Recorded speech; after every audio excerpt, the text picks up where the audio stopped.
नमस्कार ओमकार जी, बहुत-बहुत स्वागत है आपका। नमस्कार अंजू जी, बहुत धन्यवाद याद करने के लिए। सर, एक तरफ तो शुभेंदु अधिकारी बिल्कुल एक्शन मोड में है, सीएए भी लागू हो गया है, जो लोग काबिल नहीं होंगे भारत की नागरिकता के उनको बीएसएफ को सौंप दिया जाएगा और रोहिंग्या को भेजने की तैयारी, फेंसिंग का काम सब कुछ हो रहा है। लेकिन दूसरी तरफ ये एलओपी राहुल गांधी को क्या हो गया सर? गर्मी सिर पर चढ़ गई थी रायबरेली में जो अनाप-शनाप बातें कर रहे थे या फिर वो मेलोडी देख ली इसलिए सब कुछ बोल गए? टेम्परेचर तो काफ़ी है ही और उत्तर प्रदेश में बदायूं हाईएस्ट था 48 डिग्री सेल्सियस। तो बदायूं और अमेठी में कोई बहुत फासला तो है नहीं, 100 सवा 100 150 किलोमीटर का ही होगा। तो हो सकता है गर्मी चढ़ गई हो। ऐसे में अमेठी का दौरा बनाना, रायबरेली का दौरा बनाना थोड़ा खतरे से खाली तो था नहीं। और कुछ टेम्परेचर बढ़ा दिया इटली जाकर के प्रधानमंत्री नरेंद्र मोदी ने। मोदी जी भी तो जख्मों को कुरेदते रहते हैं ना, हरा रखते हैं उनको। तो वैसे ही इतने गहरे जख्म हैं इनके, उनको भरने में पता नहीं कितना समय लग जाएगा और हर चुनाव के साथ नए जख्म उसमें जुड़ते चले जाते हैं। हर विदेश यात्रा के साथ वो जख्म और गहरे होते हैं और हरे होते हैं, क्योंकि जिस तरह का सम्मान मोदी जी को मिलता है, एक कंट्री में, दूसरी में, तीसरी में, चौथी में, ये तो 5वीं कंट्री थी। जब वो दिल्ली आने से पहले 5वें पड़ाव में इटली रुके हैं, रोम में रुके हैं, तो उनका ननिहाल भी है और वहाँ पर इनकी मौसी प्रधानमंत्री हैं। अगर चाहे तो वो मौसी कह सकते हैं मेलोनी को, और वो प्रधानमंत्री को पसंद करती हैं। प्रधानमंत्री के प्रति जो उनका एक अनुराग है, वो तो खुले तौर पर कह चुकी हैं, मैं आपके जैसा बनना चाहती हूँ, जिस तरह का नेतृत्व आपका है मुझे वैसा बनना है। तो दोनों के बीच की एक केमिस्ट्री लाजवाब है। और वहां पहुंचने के बाद जिस तरह कुछ ऐतिहासिक स्थलों का साथ साथ दौरा करना, दीदार करना, फिर दूर दूर के नज़ारे दिखाना दोनों के द्वारा, मेलोनी के द्वारा उनको बताना इशारे से कि वहाँ क्या है, वहाँ क्या है। ये जो फोटोग्राफ और विजुअल्स आए हैं, ये केवल इस इटालियन गांधी परिवार को ही परेशान करने वाले नहीं हैं, बल्कि दुनिया के बहुत सारे जो शासनाध्यक्ष हैं उनके लिए भी। क्योंकि मेलोनी किसी और के साथ इतनी सहज, इतने अपनेपन से पेश आती हों या इतना सम्मान किसी को देती हों, मैंने तो नहीं देखा। दुनिया की बड़ी से बड़ी शक्ति और बड़े से बड़ा मठाधीश जो भी थे, मैंने कभी मेलोनी को इतना सत्कार करते हुए, किसी का इतना सम्मान देते हुए और इतनी आत्मीयता से बात करते हुए नहीं देखा। तो ये चीजें कहाँ पच पाती हैं अंजू जी? आसानी से नहीं पचती हैं। तो जो लोग एक्चुअल में ये कहते हैं ना कि साहब देशवासियों को तो ये कहते हैं कि जी आप विदेश यात्राएं मत करिए, आप सोना मत खरीदिए, आप गैस का कम इस्तेमाल करिए, पेट्रोल का कम इस्तेमाल करिए, और देखो विदेश घूमने के लिए चले गए। सर यही बातें तो राहुल गांधी ने कही है, जो मैं स्क्रीन पर लगातार दिखा रही हूँ। देखिए ना, राहुल गांधी ने यही तो कहा कि आर्थिक तूफान आ रहा है, मोदी बचा नहीं पाएंगे। जैसे कोविड और नोटबंदी के समय रोए थे, कहा था मुझे फांसी पर लटका देना, वैसे ही टीवी पर आएंगे, हाथ जोड़ेंगे, रोएंगे, कहेंगे मेरी गलती नहीं है। और सर गद्दार शब्द का इस्तेमाल देश के प्रधानमंत्री के लिए, देश के गृह मंत्री के लिए, वो भी एक एलओपी कर रहा है मंच से खड़े होकर। सर ये बातें बचकानी है बहुत ज्यादा सर। मतलब कई बार लगता है राहुल को इग्नोर कर दो, लेकिन सर एलओपी तो है ना, वो उसको इग्नोर तो नहीं किया जा सकता ना। एक होते हैं जो नीचे से संघर्ष करके आते हैं, दरी बिछाने से लेकर के, पोस्टर चिपकाने से लेकर के, और नीचे ग्राम प्रधान, ब्लॉक स्तर का चुनाव लड़ करके फिर जिला परिषद स्तर का, फिर प्रदेश स्तर का, फिर राष्ट्रीय स्तर में सचिव, महासचिव और फिर ऊपर के स्तर पर आना, ये सब यात्राएं, ये सब जो हायरार्की होती है पार्टी में, संगठन में, संघ के प्रचारक से लेकर के और राष्ट्रीय सचिव के रूप में बहुत सारे प्रदेशों में काम करना और संगठन में खास तौर से काम करना, ये तो कभी इस परिवार के लोगों ने ना किया है, ना सीखा है, ना जाना है, ना समझा है। और यही वजह है कि नरेंद्र मोदी आज सफल हैं पार्टी को राज्य दर राज्य चुनाव जितवाने में। और ये जो मुंह में चांदी की चम्मच लेकर के पैदा हुए हैं, जो संस्कारहीन हैं और जो पैराशूट से टपके हैं, जिनको सब कुछ बैठे बिठाए मिल गया। मुझे एक बात बताइए ना कि घर में एक ऐसा सदस्य जिसको सुबह बना बनाया नाश्ता मिल जाता हो, उसको परोस दिया जाता हो, दोपहर का भोजन भी, शाम का डिनर भी, और बीच बीच में जो है स्नैक्स और चाय और कॉफी और तमाम चीजें उसको बैठे बिठाए मिलती हो, तो वो काम क्यों करेगा?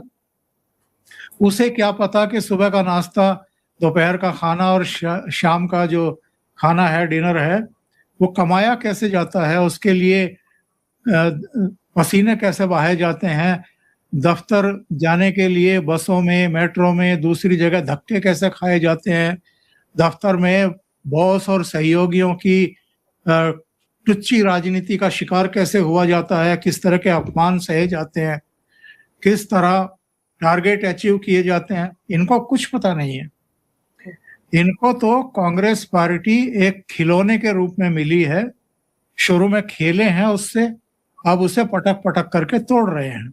गद्दार कौन है ये भी मैं बता सकता हूं, मेरे पास लंबी लिस्ट है।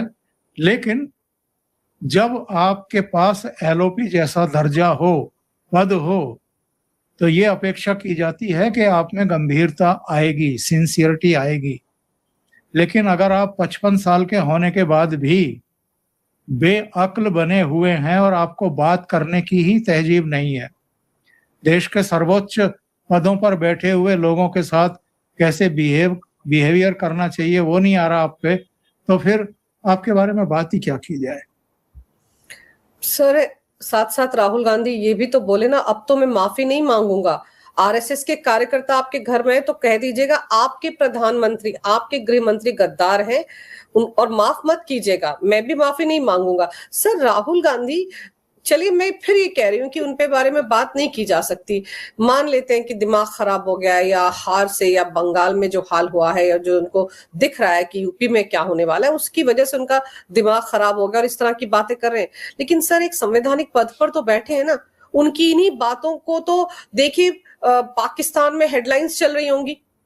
देखिए, बात ऐसी है कि पाकिस्तान को हमारे देश में कौन गंभीरता से ले रहा है। मैंने तो 1-2 प्रोग्राम बनाने की कोशिश की, मेरा तो वीडियो तक नहीं चला। तो लोग सुनना ही पसंद नहीं करते, उनके बारे में बात ही करना पसंद नहीं करते। पाकिस्तान को कोई सीरियसली लेता नहीं है। ये जो इकोसिस्टम है यहाँ का, जो राहुल गांधी के इन बेसिर पैर के बयानों को लेकर के सनसनीखेज पोस्ट लिखना शुरू करते हैं, ये सब चले हुए कारतूस हैं। इनको कोई सीरियसली नहीं लेता, इनको कोई सुनता नहीं। हाँ, एक वर्ग है जो इनके वीडियो पर टूट करके पड़ता है, जो मोदी का हेटर है, मोदी से नफरत करता है, जो नहीं चाहता कि मोदी प्रधानमंत्री हो। और ये कौन लोग हैं, कैसे लोग हैं, ये अब किसी से दवा छिपा नहीं है। इनके बिना 2014, 2019, 2024 में केंद्र में सरकार बन चुकी है। इनके बिना अलग अलग राज्यों में भारतीय जनता पार्टी की सरकारें बन रही हैं और बड़े मजे से चल रही हैं, रिपीट भी हो रही हैं। तो ये फ्रस्ट्रेटेड लोग हैं। जहां तक गद्दारों का सवाल है कि गद्दार कौन होते हैं, तो मैं बता दूं राहुल गांधी को भी, नेहरू को क्या कहेंगे, जो 1948 में कश्मीर का मसला लेकर के यूएनओ में चले गए थे।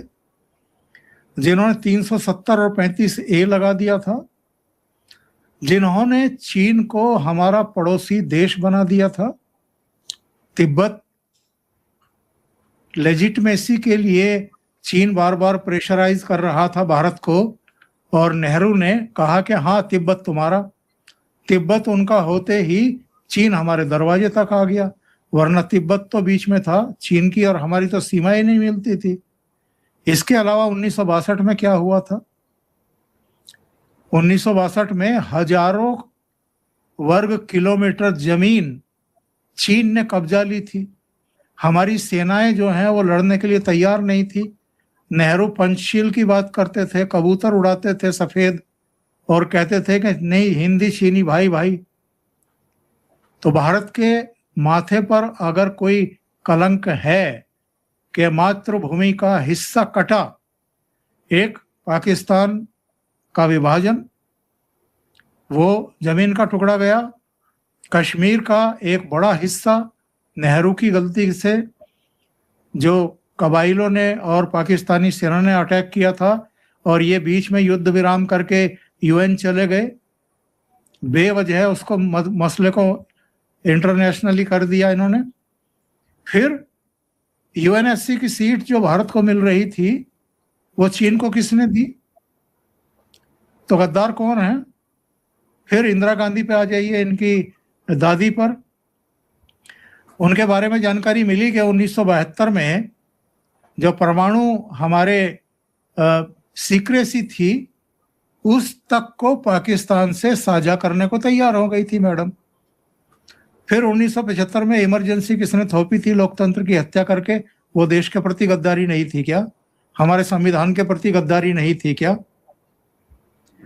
फिर इंदिरा गांधी ने ही क्या भिंडरावाले को खड़ा नहीं किया था? तो ये कश्मीर का आतंकवाद और पंजाब का आतंकवाद, ये दोनों किसकी देन है?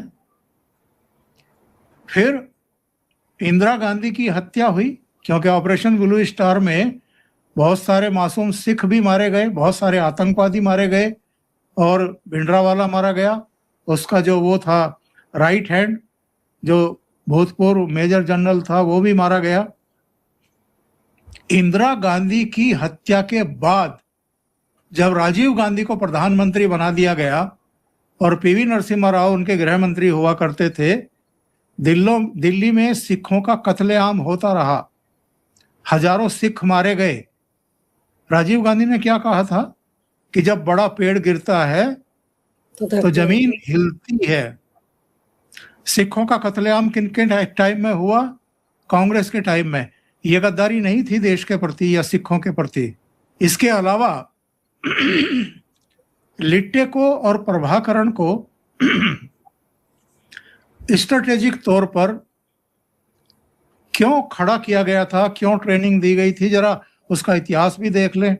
राहुल गांधी और उनका परिवार, इन्होंने प्रभाकरण को मरवाने के लिए शांति सेना के नाम पर अपनी सेना भेज करके हमारे सैनिकों को मरवाया श्रीलंका में। नतीजा क्या हुआ? 1991 में जब लोकसभा चुनाव का प्रचार हो रहा था, श्री पेरम्बदूर में राजीव गांधी को भी लिट्टे के आतंकवादियों ने उड़ा दिया। सोनिया गांधी, इनकी मम्मी, वो डिफेक्टो प्राइम मिनिस्टर रही 10 साल तक। ये इससे कोई इनकार कर सकता है क्या? और सारे फैसले 10 जनपद से होते थे, पीएमओ से नहीं होते थे, मनमोहन सिंह के यहाँ से नहीं होते थे। और सबसे बड़ी बात तो ये कि अगर इनकी याददाश्त खराब है तो उसको जरा दुरुस्त करें। 2008 में क्या कर रहे थे ये? चीन के नेताओं के साथ बैठ करके कौन सा MOU साइन कर रहे थे? आज तक देश को बताया है क्या कि पार्टी टू पार्टी पूरी दुनिया में क्या कांग्रेस और चीनी कम्युनिस्ट पार्टी के अलावा पूरी दुनिया के किसी देशों के बीच में कोई इस तरह का MOU साइन हुआ है क्या? तो गद्दार कौन है ये पहले उनको अपने गिरेबान में झांक करके देखना चाहिए। इसके अलावा अंजू जी, भोपाल गैस त्रासदी का विलेन एंडरसन, उसको देश से भाग जाने दिया किसने? अर्जुन सिंह चीफ मिनिस्टर हुआ करते थे मध्य प्रदेश में, अपनी गाड़ी भिजवा करके भोपाल एयरपोर्ट तक उनको छुड़वाया गया और वहां से वो दिल्ली आए। राजीव गांधी यहाँ प्रधानमंत्री थे और यहाँ से वो फुर हो गए थे अमेरिका के लिए। क्वात्रोची को किसने भगाया था?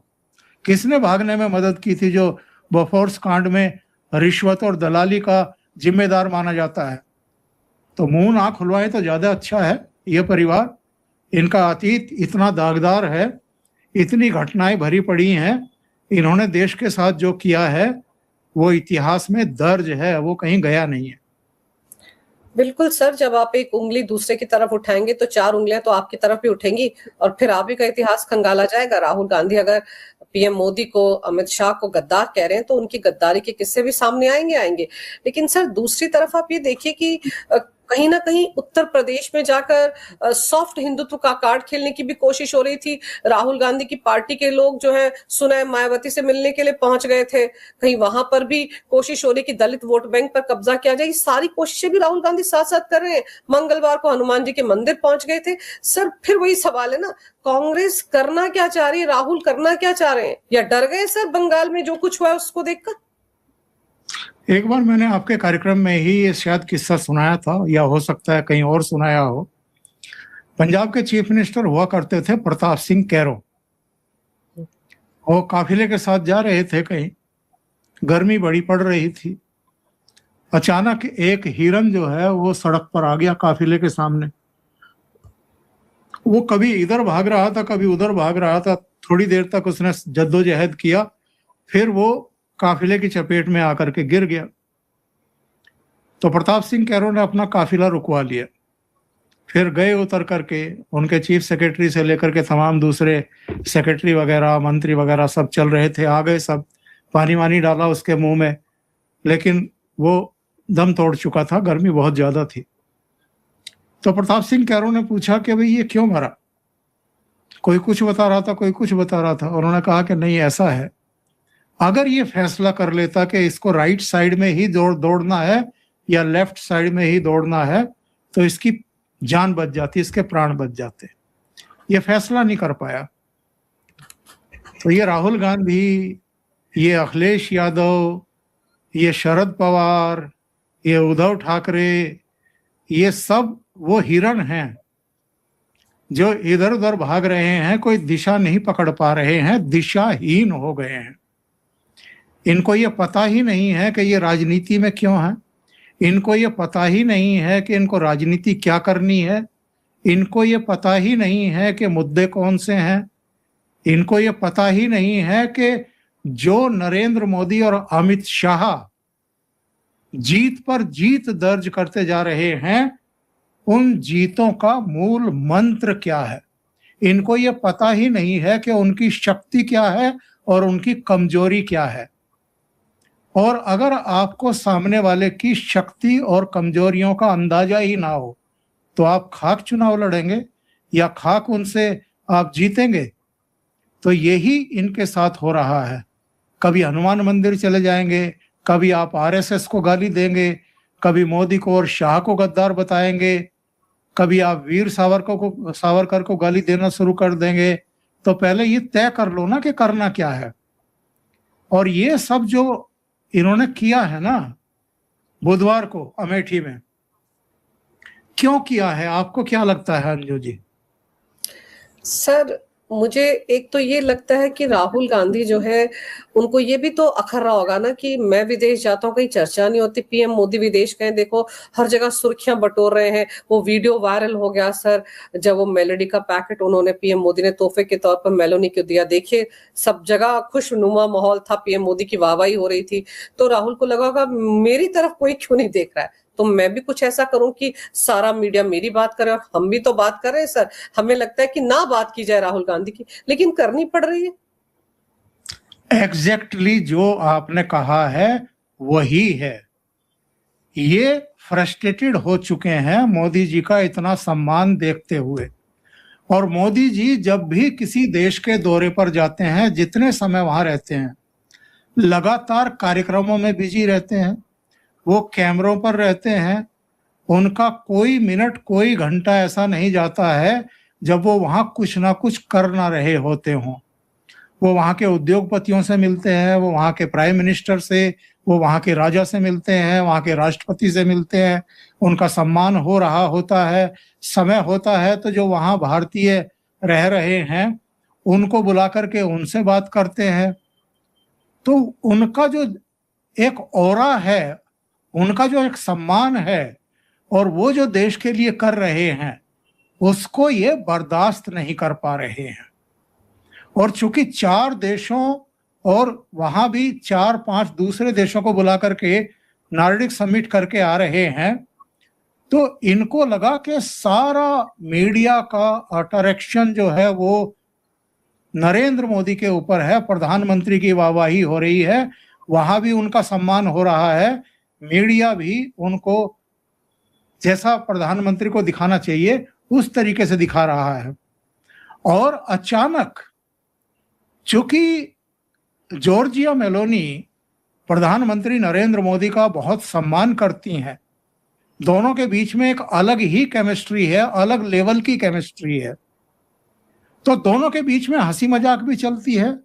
और जहां इस तरह के विश्वास के रिश्ते डेवलप हो जाएं 2 राष्ट्र प्रमुखों के बीच में, और उनमें एक महिला हो और एक पुरुष हो, वहां सोशल मीडिया पर किस किस तरह की रंगबाजी शुरू हो जाती है और कहानियां शुरू हो जाती हैं, और वीडियो में बैकग्राउंड में कोई म्यूजिक डाल करके, कोई गाना चला करके मजे लिए जाते हैं, और अपने लाइक्स और व्यूअर्स बढ़ाने का काम जो है वो अलग अलग सोशल मीडिया मंचों के चैनल शुरू कर देते हैं। वो अपने आप में जो है वो कमाल चीज है, वो उसको कई गुना बढ़ा देता है। तो बहुत सारे जो समझदार लोग होते हैं, जो बैलेंसिंग होते हैं, जो संतुलन स्थापित करने की कला रखते हैं और एक्सपीरियंस्ड होते हैं, वो तो इनको मजाक में ही लेंगे और उनका जिक्र भी नहीं करेंगे। लेकिन जो ओछे हैं, बौने हैं, और जो इन चीजों को बर्दाश्त नहीं कर पा रहे हैं कि एक चाय वाले का बेटा प्रधानमंत्री, वो भी 12 साल हो गए, उसकी लोकप्रियता कम नहीं हो रही है, वो राज्य दर राज्य जीतता जा रहा है, विदेशों में उनको इतना सम्मान मिल रहा है, उनकी ननिहाल में, उनकी माँ के देश इटली में वहां की प्रधानमंत्री उनको देखो किस तरीके से पलक पावड़े बिछा करके इंतजार कर रही हैं और उनको साथ ले जा करके सब कुछ समझा रही हैं। वो जो विजुअल और फोटोग्राफ आए उनको ये बर्दाश्त नहीं कर पाए। ये इनकी बीमारी है, पूरे इकोसिस्टम की बीमारी है। और दुनिया में भी बहुत सारे लोगों को, जैसे वो नॉर्वे में एक 5-6 साल के एक्सपीरियंस वाली पत्रकार ने प्रधानमंत्री पर पीछे से चिल्ला करके कहा कि आप एक स्वतंत्र फ्री स्पीच वाले देश के पत्रकारों का क्वेश्चन क्यों नहीं ले रहे हैं। तो वही तो ये कहते रहते हैं यहाँ बैठे हुए कि जी 2014 से देश के प्रधानमंत्री हैं, लेकिन एक बार भी प्रेस ब्रीफिंग नहीं ली उन्होंने। तो इनके फ्रस्ट्रेशंस हैं, ये निकलेंगे। इतनी मार पड़ रही है, इतनी हारें हो रही हैं, इतना रिजेक्टेड कोई दूसरा नेता है क्या इस देश में जितना राहुल गांधी को रिजेक्ट किया है यहाँ की पब्लिक ने। 100 राज्यों में चुनाव हार चुके हैं। उनके फ्रस्ट्रेशन का लेवल आप मतलब इमेजिन नहीं कर सकते। सर, और ताज्जुब की बात तो ये है ना कि राहुल गांधी ने जब पीएम मोदी पर व्यक्तिगत अटैक किया है, उसका खामियाजा उनको हर बार भुगतना पड़ा है, और वो अपने एक्सपीरियंस से सबक भी नहीं लेते हैं। ये जो कुछ उन्होंने पीएम मोदी को लेकर कहा है सर, इसका खामियाजा वो बहुत जल्द भुगतेंगे। उत्तर प्रदेश के चुनाव आने वाले हैं, आप सोचिए, राहुल गांधी तो सेल्फ गोल करने में माहिर हो चुके हैं। देखिए, यूपी में तो इनका कोई किस्सा है नहीं, ये खत्म हो चुके हैं। पिछले विधानसभा चुनाव में भी 2-2.5% वोट शेयर था और शायद 1 या 2 सीट जीत पाए थे ये लोग। तो उत्तर प्रदेश में तो कोई किस्सा है नहीं। और यही 2 लड़के थे ना यूपी के 2017 में भी, कितनी सीटें आई थी इनकी, तो घट करके 7 सीटें रह गई थी, कांग्रेस की 28 से 7 रह गई थी। और अखिलेश यादव सीधे 47 सीटों पर आ गया था। यूपी के फिर दो लड़के भाग्य आजमाने के चक्कर में हैं, तो इस बार भी इनको पता लग जाएगा, दाल आटे का भाव पता लगेगा। क्योंकि लोकसभा चुनाव में उस समय कभी कभी काठ की हांडी चढ़ती है, बार बार नहीं चढ़ती है। और वो क्या कारण थे कि संविधान बदल देंगे, अब की बार 400 पार का नारा दे रखा है, आरक्षण छीन लेंगे, कई बार लोग आ जाते हैं बहकावे में। लेकिन उसके बाद तो गंगा जमुना में बहुत पानी बह चुका है। आप देखें तो हरियाणा जीत चुके, महाराष्ट्र, दिल्ली, बिहार, बंगाल जीत चुके, और बाकी राज्यों में भी परफॉर्मेंस अच्छा रहा है। यहाँ तक कि कई राज्यों में लोकल बॉडीज के चुनाव जीत चुकी भारतीय जनता पार्टी। तो ये सारी चीजें ये शो करती हैं कि जो जातीय आधार पर जून 2024 में विभाजन हुआ था, और जिसका नुकसान भारतीय जनता पार्टी को, नरेंद्र मोदी को पश्चिम बंगाल में भी उठाना पड़ा था। लोकसभा सीटें कम हो गई थी, हरियाणा में 5 हो गई, कम हो गई थी, राजस्थान में 8 कम हो गई थी, उत्तर प्रदेश में 33 सीटें कम हो गई थी, महाराष्ट्र में भी 31 सीटें ये लोग जीत गए थे, 30 इनके पास, और एक वो सांगली वाली बसंत दादा पाटिल का पोता निर्दलीय लड़ा था। कई राज्यों में नुकसान हुआ था, लेकिन वो वन टाइम एक घटना थी। उसके बाद हिंदू जाग चुका है, इकट्ठा हो चुका है, और उसी का नतीजा है कि राज्य दर राज्य अब भारतीय जनता पार्टी को वो जिता रहा है। उसकी समझ में कुछ चीजें आ गई हैं। तो उत्तर प्रदेश हो, उत्तराखंड हो, मणिपुर हो, गोवा हो, वहां भारतीय जनता पार्टी की सरकारें हैं। मुझे नहीं लगता कि इसमें कोई परिवर्तन 2027 के फरवरी में होने वाले चुनाव में पड़ेगा। एक स्टेट जहां कांग्रेस का थोड़ा बहुत संभावना बन सकती है वो पंजाब है। पंजाब में जाकर के मेहनत नहीं करेंगे।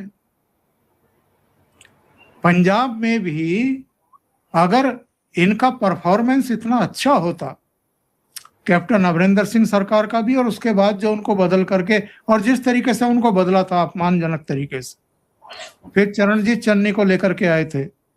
चलो, चरणजीत चन्नी के पास 2-4 महीने ही थे, लेकिन कुछ तो करके दिखाया होता, तो कुछ किया नहीं, और बहुत बुरी तरीके से अपमानित होकर के कांग्रेस को वहां से रुखसत किया और आम आदमी पार्टी को लेकर के आए। इस बार आम आदमी पार्टी का परफॉर्मेंस इनसे भी खराब। वहां उनके कई तो मंत्री, कई विधायक अब तक जेल यात्रा कर चुके हैं। अभी वो लुधियाने वाला जो जिससे सांसदी छुड़वाई थी, और संजीव अरोड़ा, उसके बाद अभी दीपक सिंगला, 2 तो ये अभी 10 दिन के भीतर ही ईडी ने गिरफ्तार किए हैं, उनके छापे मार करके। तो इनके सारे कच्चे चिट्ठे खुल करके सामने आ रहे हैं। तो पंजाब में थोड़ी बहुत मेहनत करते, गोवा में कर लेते, गोवा में भी चुनाव हैं, उत्तराखंड में कर लेते, उत्तराखंड में तो कांग्रेस और बीजेपी का ही होता है। आप उत्तर प्रदेश में क्यों अपनी ताकत जाया करना चाहते हैं, जहां आपकी दूर दूर तक कोई संभावना ही नहीं है? आपके लिए बंजर भूमि बन चुका है उत्तर प्रदेश। तो वहां आप अपनी ताकत लगाएंगे, जो भी थोड़ी बहुत बची खुची है, और नीतियां ऐसी, बयान ऐसे, सत्यानाश करने पे तुले हुए हैं पार्टी की संभावनाओं का। तो ऐसे में गलत जगह ताकत लगा करके और जवान जोरी करके आप क्या हासिल करेंगे, समझ से बाहर की बात। लेकिन सर, बंगाल में ममता बनर्जी का हाल देखिए। अभिषेक बनर्जी जो है, अब तो उनकी प्रॉपर्टीज पर भी बुलडोजर चलने की तैयारी हो गई है। उनको भी नोटिस मिल चुका है वहां कोलकाता नगर पालिका का। और जो बड़े बड़े फैसले शुभेंदु अधिकारी ले रहे हैं सर, सीए अब लागू हुआ है एक तरह से पश्चिम बंगाल में। ये सब चीजें भी तो ये जो एंटी राइट विंगर हैं, इन सबको डरा रही होंगी ना। देखिए, शुभेंदु अधिकारी बहुत मेहनत कर रहे हैं। उनके ऊपर अपेक्षाओं का एक बहुत भारी दबाव है, पहाड़ है। 207 का प्रचंड जनादेश अपने आप में उनके ऊपर एक प्रेशर बनाता है। 294 का सदन है, फाल्टा में स्थगित हो गया था गड़बड़ियों की वजह से, तो 293 में से 207 सीटें जीतना, ये जो बंगाल की जनता की अपेक्षाएं हैं भाजपा से और शुवेंदु अधिकारी से, उनका प्रेशर एक अलग लेवल का ही है। और उस प्रेशर में वो जितने वायदे किए थे, वो चाहे प्रधानमंत्री ने किए हों, गृह मंत्री अमित शाह ने किए हों, या खुद शुवेंदु अधिकारी, योगी आदित्यनाथ, हिमंता बिस्वा शर्मा ने कहा हो, वो सारे उनको पूरे करने हैं। जो 2017 में उत्तर प्रदेश की कमान संभालने के बाद योगी आदित्यनाथ ने किया है इन करीब करीब 9 सालों में, अंजू जी, वैसा ही कुछ उनको बंगाल में करके दिखाना है। लगभग वैसा ही बुरा हाल बंगाल का है, उससे भी बुरा हाल बंगाल का है जैसा उत्तर प्रदेश का 2017 से। माफिया यहाँ भी थे, माफिया वहां भी अलग तरह के हैं, गुंडे बदमाश वहां भी कम नहीं है, नेक्सस वहां भी वैसा ही था जैसा बंगाल में है, उत्तर प्रदेश में वो सारा ठीक किया है। और ममता बनर्जी ने जिस तरह से कुशासन किया है, शासन तो मैं नहीं कहूंगा, जिस तरह हिंदुओं को दबा करके रखा, अपमानित करके रखा, उनके तीज त्योहार, पूजा, उनके पर्व, वो सब, उसके लिए भी उनको हाई कोर्ट जाना पड़ता था परमिशन के लिए। तो वो सब चीजें अब पीछे छोड़ करके फिर से सनातन को वहां स्थापित करना, हिंदुओं का सम्मान बहाल करना, और जो अराजक तत्व हैं उनको उनके सही जगह पहुंचाना, घुसपैठियों की पहचान करना, उनको गिरफ्तार करना, उनको डिपोर्ट करना सर्वोच्च प्राथमिकता में है।